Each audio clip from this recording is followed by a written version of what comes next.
খেলা হবে নগদে, ওয়েস্ট ইন্ডিজ সাউথ আফ্রিকা মুখোমুখি হবে, আর মাত্র কিছুক্ষণ পর দক্ষিণ আফ্রিকা পরাজিত হলেই ওয়েস্ট ইন্ডিজের সুযোগ তৈরি হবে অন্তত এবারে বিশ্বকাপ থেকে বাদ না পড়ার, টিকে থাকার, সেমিফাইনালসে যাবার।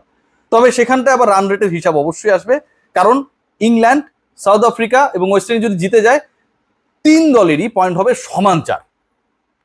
সাউথ আফ্রিকা এবং উইন্ডিজ ম্যাচটি প্রেডিকশন জানিয়ে দিতে পারেন নগদ অ্যাপে গিয়ে, অথবা আমার এই ভিডিওর ফার্স্ট কমেন্টে গিয়ে মোর সার্ভিসেস অ্যান্ড খেলা হবে নগদেতে গিয়ে আপনার মতামত জানাতে পারেন, আইডিয়া জানাতে পারেন, প্রেডিকশন জানাতে পারেন। সবচেয়ে সফল প্রেডিক্টর যিনি হবেন তার জন্য রয়েছে লটারির মাধ্যমে স্মার্টফোন, স্মার্ট টেলিভিশন এবং ক্যাম্পেইন শেষে জিক্সার বাইক জয়ের দারুণ একটা সুযোগ। যে প্রশ্নগুলো রয়েছে সেই সম্পর্কে একটা আউটলাইন দিতে চাই। এই ম্যাচে লাস্ট 5 ওভার্সে কোন দল বেশি রান করবে? আমার প্রেডিকশন ওয়েস্ট ইন্ডিজ। সিরিয়াসলি আমার কাছে মনে হয় এই ম্যাচে কি কোনো সেঞ্চুরি হবে? হবে না, নার্ভাস 90s হবে না ভাই। আমার মনে হচ্ছে যে এই ম্যাচে কোনো সেঞ্চুরি হবে না। এই ম্যাচে মোট বাউন্ডারি কয়টা হইতে পারে? অনেকগুলো অপশন রয়েছে। আমার কাছে মনে হয় লাস্ট অপশন 21+।